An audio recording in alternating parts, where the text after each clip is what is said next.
Happy Wednesday, marriage hackers. Happy Wednesday. In today's Marriage Hacks episode, Joe and I will be reacting to some interesting perspectives from a number of different short videos, sharing how we view each perspective, whether in a positive way or a negative way, and how it affects love and commitment and making a relationship last. Hello, welcome to another episode of Marriage Hacks with Joseph And Miriam. with real talk Real solutions. for a healthy, thriving marriage.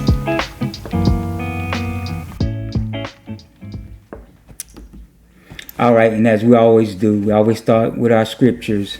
And I have 3 scriptures for today's episode. Before I get into the scriptures, I just want to say, our oldest son Joshua, he's always talking about, Mom and Dad, you need to do reaction videos, and we've done a few here and there, and so just to follow his advice, I decided that today's episode would be just that. Okay, all right. So the first scripture, let me pull it up here.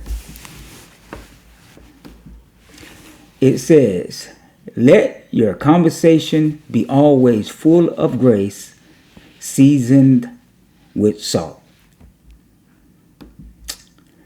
All right, and so Miriam and I, as we react on these videos, that's what we're going to do. We're going to try to make sure our reactions and our comments are seasoned with salt. All right, so the next scripture, let me see, scripture number... Here we go. "A gentle answer deflects anger, but harsh words make tempers flare." All right. So now we're gonna let me go change screen. Now, yes, we are going to be temperate and controlled with our reactions. He said that because of me, y'all. But you know how my wife is. You know, she's gonna be herself. No, I'm gonna be nice. I'm gonna be nice. Yeah. So when we get to those clips that I don't have anything good to say, I'm just gonna go, "You talk, baby." No, I really won't. And the marriage hackers really want you, Miriam, to be yourself, because that brings life to these episodes, and they want us to be real. But as much as possible, Be nice. we're gonna be as temperate as we can. Okay, and then the last scripture, it says, "Understand this, my dear brothers and sisters, you must all be quick to listen and slow to speak and slow to get angry." All right, and so without any further ado, we're going to get into these scriptures. Clips. And we have 6 clips. What you laughing for? Go ahead. What you laughing for? Nothing. Go ahead. All right. All right. I'm trying to think of how I'm going to behave myself, y'all, because I've heard these clips. Okay, All right. So go this ahead. is the first clip. Don't tell me you love me. I want to feel it. I want to feel it in how you talk to me. I want to feel it in how you show up for me. I want to feel it in how you support me.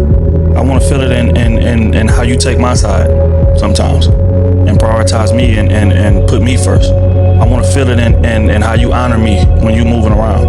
I want to feel how much you love me. I want to feel it in how eager you are to spend time, how much you want to talk to me, how excited you are when I call or when I text. I want to feel it in your response. I want to feel it in your actions. I want to feel it in how you move. Don't tell me you love me. Show me you love me. Now, in this clip, as a man, I can really relate. You know, and Miriam, sometimes I can tell Miriam, she gets a little frustrated with me because, I'm all about, I want to feel. You know, she may tell me certain things, but as a man, he really wants to feel that woman. He wants her words to be able to vibrate his very soul. That's the best way I can say it. You can say a woman can tell a man, "Oh, I appreciate you," "Oh, this and that," but until those words vibrate his very soul and he can feel it, it's not gonna have the same effect. So, man, what you want to say? I'm sorry. I guess I don't vibrate him. My love language is acts of service, and Joe and I have had this conversation many times, many times. He is a words of affirmations person. I am my love language is acts of service. And I feel that I show him that love and affection by having his food ready, keeping the house clean, doing all these things when he needs something, even though I think he's being a big baby and he can do it himself, making those phone calls, doing those things for him. But even after 35 years, I'm still having to work on it. That's what I have to say. And see, I'm the kind of person. Yeah, I appreciate everything that Miriam does for me. That's without saying. I do appreciate it. But I'm just the type person. Maybe some other men, and not just men, but women can relate to this same thing. Yeah, because on Sundays, I am privileged. That's when Miriam will make my plate. Every other time, brother, you own your own. You know what I'm saying? Now, but I make sure you have food. Yes, you make sure I have food. It's always cooked and waiting for you when you get home. Acts of service. Yes. But yes, on Sundays, yes. Yeah. And you know what? Just to give an example, baby, when you make my plate, you bring it to me, you put it on the table, and you give me this big kiss on my cheek and say, "Oh, baby, here is your plate." And let me feel it. I just really enjoy making your plate on Sunday. So I gotta say all that. No, you don't have to. Okay, That's just an example. Just making your plate. So this coming Sunday, I'm gonna go. "Oh, baby, here is your plate. Here's your plate. Oh, I enjoyed making your plate for you today. How much I look forward to. You know how much I look forward to these making Sundays? your plate. To these Sundays? Ooh, Bubba. I remember it's been a couple of years ago. Joe got home. I was exhausted. It was one of those, I had a very busy Saturday, and Sunday I was just awake. That's all it was. And so he came home and the food was on the stove, and he basically came and sat at the table.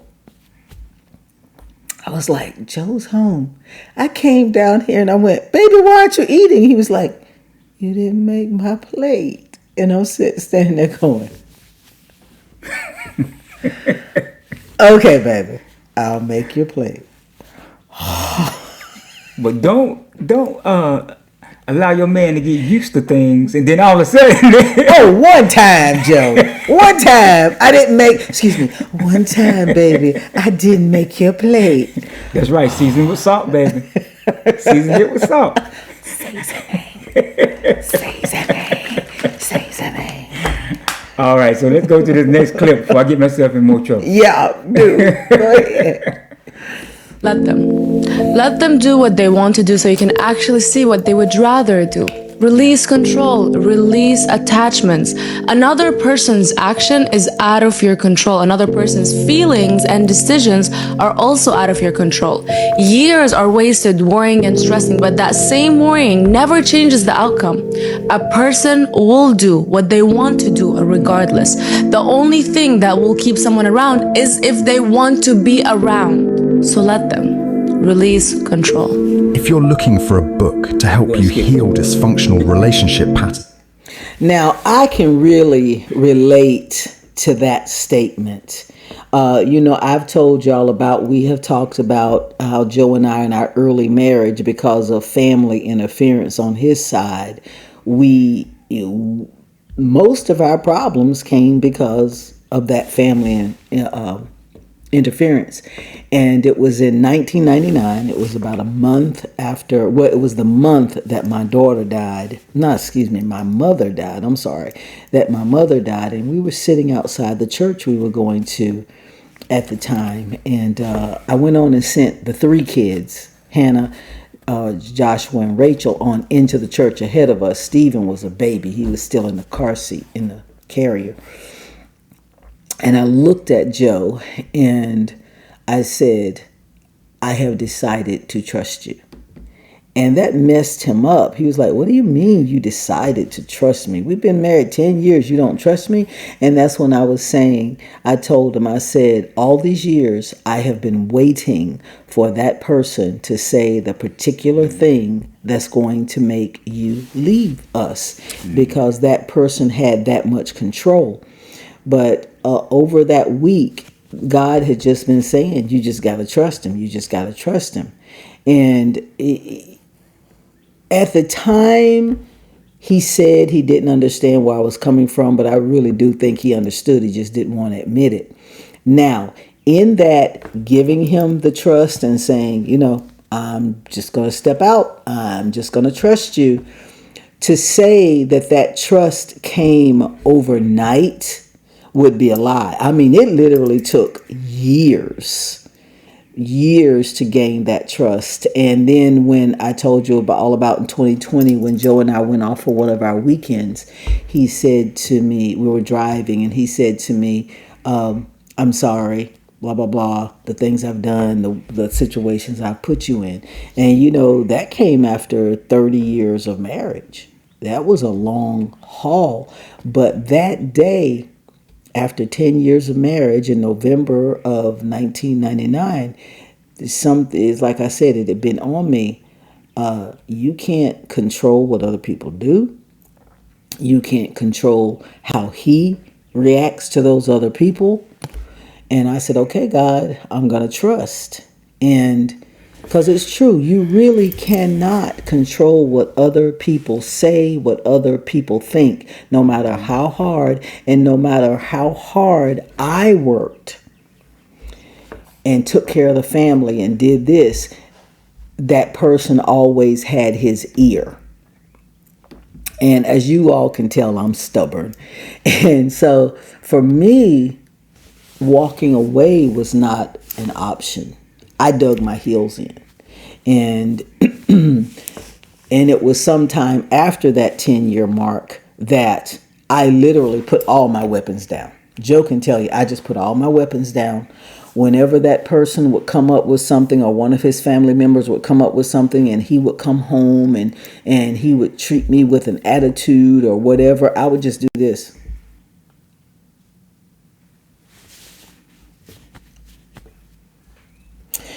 Listen to what he said, and I go about my business, because I knew that because the control was so hard and so heavy, that for me to continue to fight back was only making what they said seem more valid. So I had to lay my weapons down, and that was difficult because that went on for years. And when he finally came to himself about that thing, it was like, okay, time will tell. So, yeah, that's why I chose that particular clip, because when the woman started talking, it just reminded me words that Miriam said to me. She said, one of the things she says a lot, if a man's gonna cheat, man's gonna cheat. You ain't nothing you can do. You can give him sex out the wazoo, do everything. He gonna cheat because he's a dog and he has no character. Mm-hmm. Period. Yeah. Mm-hmm. And like she said, I had to go back and come to myself. I had to apologize for the control that I was under for so many years and how it affected our marriage. Yeah. And the children. Yeah, and the children also. Okay, so this is the next clip. So our first year of marriage, we didn't like each other that much. We loved each other. I'm just being 100. I think we were friends for 3 years, and then I automatically assumed that the transition into marriage would be an easy one because we were such close friends. But I didn't. I had to learn her in a different way, and it was hard. It was tough, and we came in marriage with our own baggage, our own issues. My disciple had told me one time, if God gave me a spouse that met my every condition, I would never learn how to love unconditionally. That just challenged me to know that this life, this Christian walk, is about sanctification, being conformed into the image of Jesus Christ. And a lot of times, God is going to use marriage to do that. I'm in a relationship with a person which has such like close proximity with me, who knows all my flaws, who sees all my mess up close and personal. And God is going to use this relationship to challenge me and to grow me.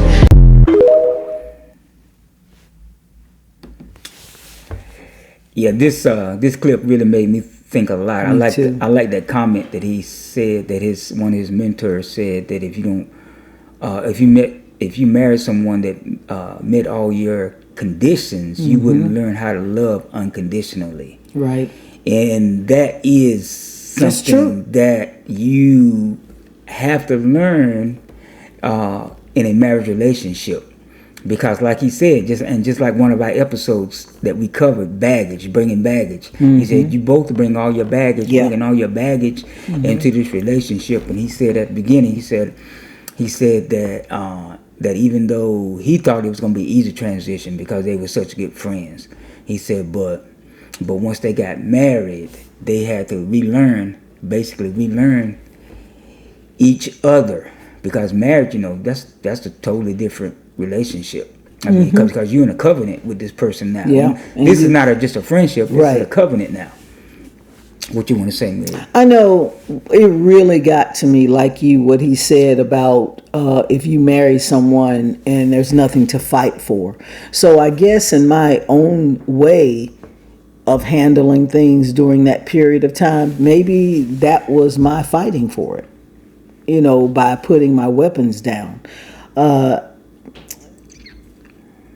Over the years, Joe and I have talked about things that we don't like about each other. And there are times when Joe will tell me something and he thinks it goes in one ear and out the other. But over the last several years, he's realized I pay attention to what he says. At the time he says it, I may not hop to it, but I pay attention to what Joe says and what Joe likes. I pay attention to it. And in my mind, when he is telling me things, I'm formulating in my head how to make those changes. But one thing is like what I tell my clients. When it comes to making changes come gradually. And when it comes to weight loss and fitness, if you go whole hog at one time, it's not gonna last, because it hasn't become part of who you are. It's not behavior modification. So just as much as you lost that 20-30 pounds, you're gonna gain that 20-30 pounds back, because you haven't made the appropriate changes. And so I know I can't speak for Joe, but I know for me, that is why when he says something, I just go, okay. And then I go about making the change. And I make sure that the changes I make are sincere. One thing we've talked about is my baby is a speech maker. He loves to make speeches and grandiose this. That's not me. I'm okay. Yeah. That's all you got to say, Miriam? Yeah. Okay. Because, one of us like that is enough. But by the same token, I'm also the silly one. So some of the changes I make are within, the way I joke and things like that, because I have a 12-year-old boy's sense of humor. All right, so let's go to the next one. I hope I have the right one queued up. Let me see. As a woman, we start to think like, I'm not even gonna bother having this conversation anymore. It just is what it is. And you start checking out. And men don't realize it. And here is the thing. When we are fighting you on a thing and arguing on a thing and going to bat with you on things, we still care. When we stop saying that thing, it's not because we've healed or we are better or we're okay with it. It's we're checking out. Now that is my favorite clip because that is true. And Joe Willis knows. Oh, I know. But it's not just with the marriage relationship. It's with relationships in general. Mm-hmm. We had a situation with a family member a couple of weeks ago that the way that this person talked and the way he handled the situation, it was like a final straw for me. And something inside me went, cool. And that's where I am. I'm not arguing. I'm not fussing. I'm not fighting anymore. Because if you don't give enough to give a crap, why should I? Yes, I think every man, maybe not just a man, but you understand deadly silence. Yeah. when your spouse or significant other, they've been going on and on about a certain thing over and over again, around the same mountain over and over again, and you're not giving them the appropriate response. It's not even necessarily the appropriate response, is the appropriate respect. Mm-hmm. Yeah. And then all of a sudden they get quiet over that situation. Mm-hmm.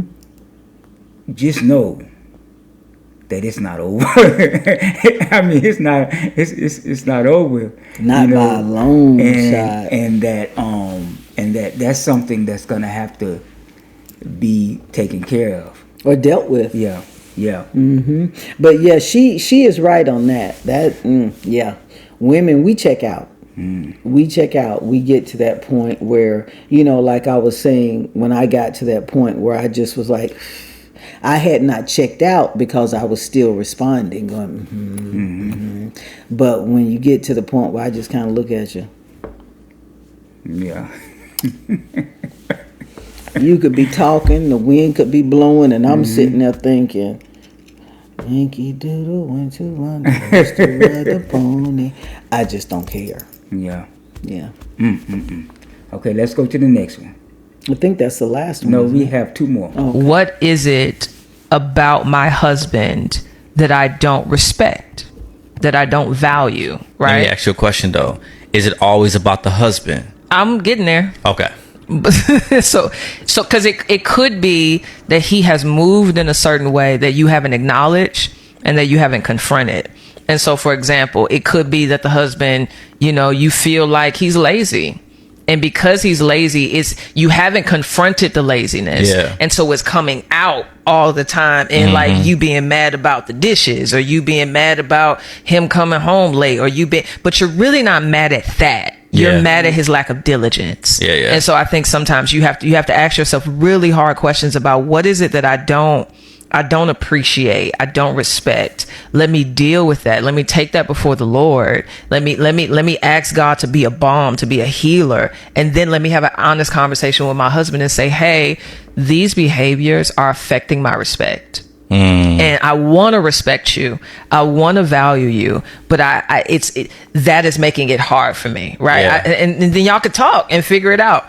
I think a lot other times it's not nothing the man did. It's just your own heart. Yeah. Your own heart, like power feels good. Disrespect is natural. Love is supernatural. And so it takes love and a softened, humble heart to be able to communicate a truth in a way that lands and is received well, And so like, I think at the end of the day, we have to understand that God's command to love our neighbors as better than ourselves also applies to our spouses. Yeah. Period. Yeah.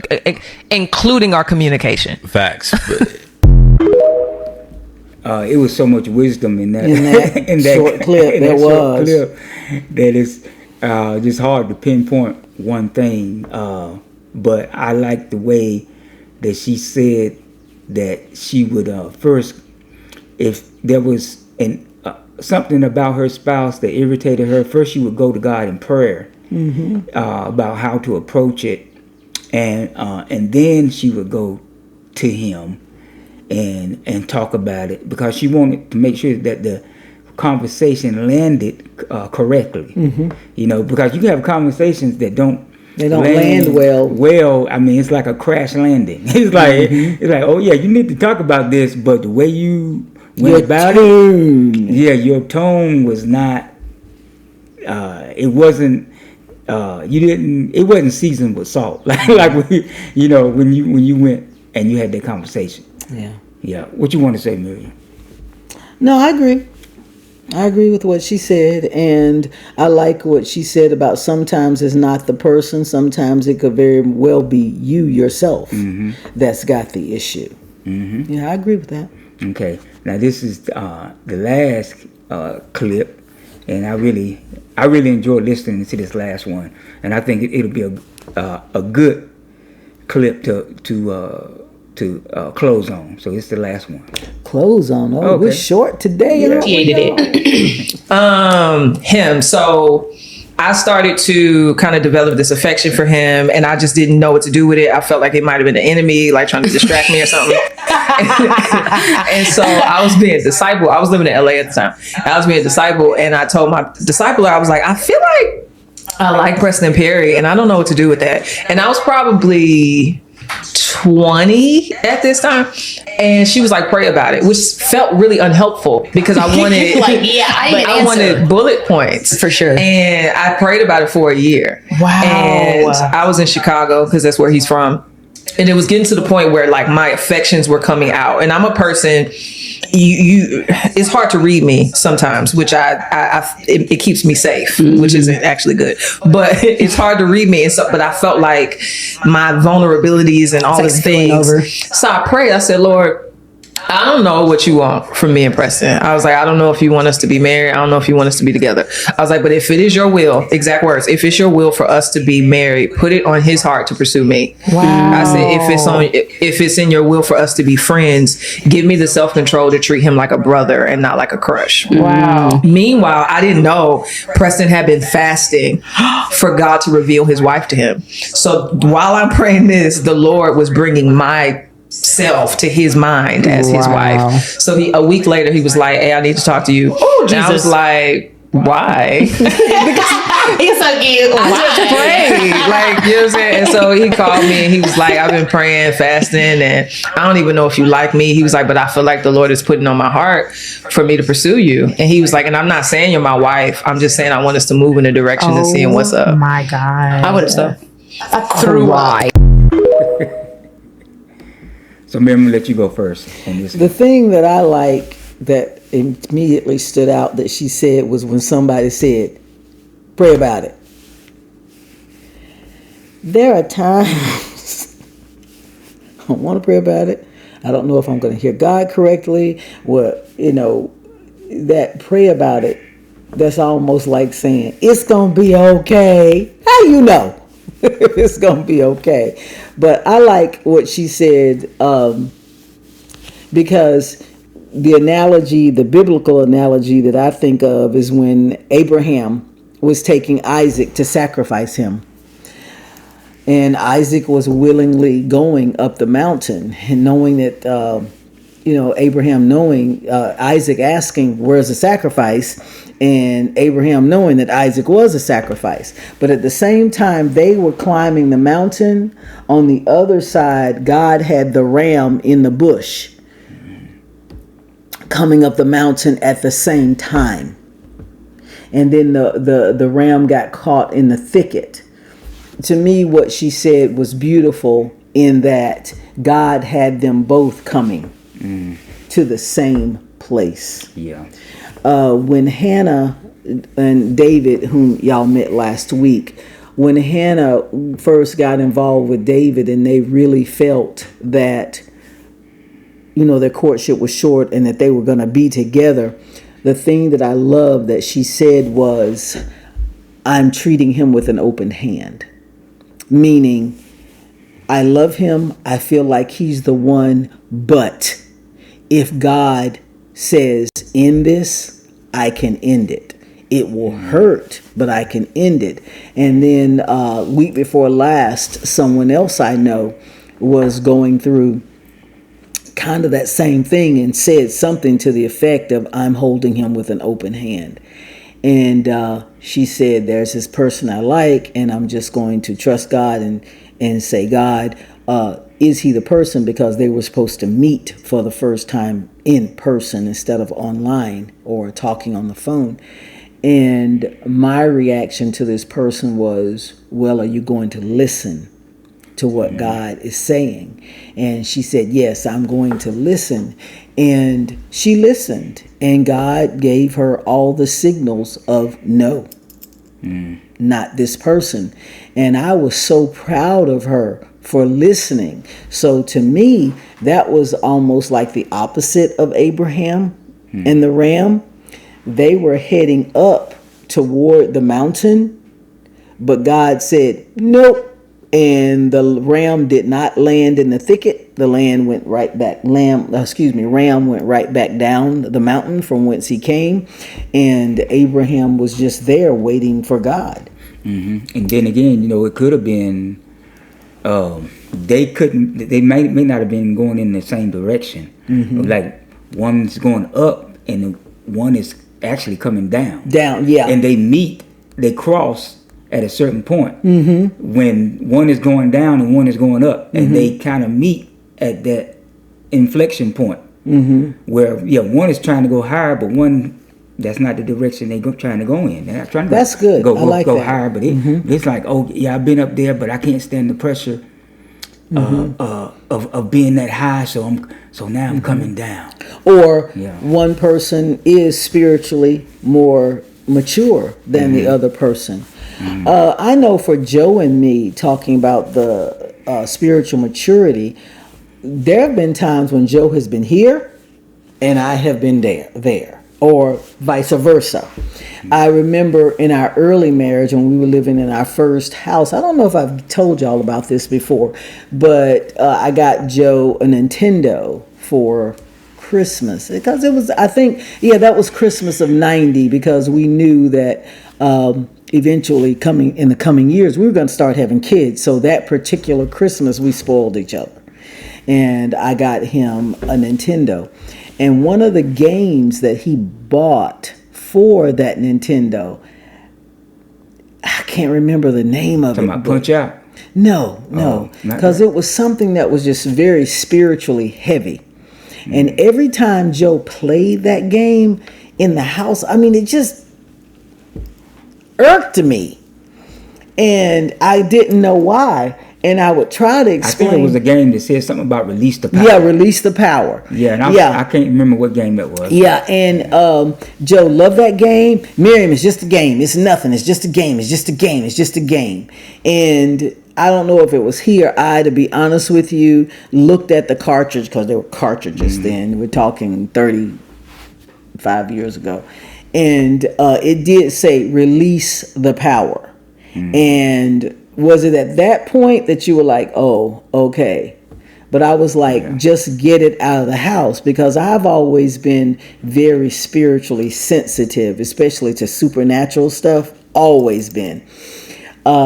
But then there have been other times when I'm and Joe is like, no, Miriam, we can't do this. And he can't necessarily explain the reason why. Now, in our early marriage, just like he put up a fight with me about that video game, I would put up a fight with him. Well, Joe, why so-and-so? And da-da-da-da-da. But now it's to the point, I'll go, Joe, I don't know what this is, but it's not feeling right. And he can also come to me and say that same thing. So as far as that clip is concerned, it's about being in unity and God bringing people together. Yeah. I think about the way Joe and I met and how we got married, and was the situation ideal? No. Because basically he was just trying to get out of his mama's house, and I was just being rebellious, and so we didn't necessarily get together on the most appropriate terms, but I mean, we're still here 36 years later. Well, I hope you guys got something out of us reacting to these videos. We truly did give you our honest. I was nice. I held back some, y'all, because there were some times when I just, but I held back. I poured in salt. Yeah, she did. I was obedient. Yeah, she did. She did a very good job. And so, if there was anything that was of value to you, please like, share, comment. I always say the same thing, you know. If you haven't already subscribe to our channel, go ahead and subscribe to our channel. You know, this is a labor of love. A labor of love. We're not here just to try to entertain you. Like Miriam said, even though sometimes it is entertainment, but that's not our main focus. You know, but we're here to minister to whatever need that you may have. And as always, like we said earlier, last year, if there's a topic that you want to talk about, let us know in the comments, and we will do what we can, our best, to bring that topic to the forefront. So until the next time, have a blessed... Until this angle, Joe. Until the next time, y'all. Have a blessed and prosperous day. Bye-bye.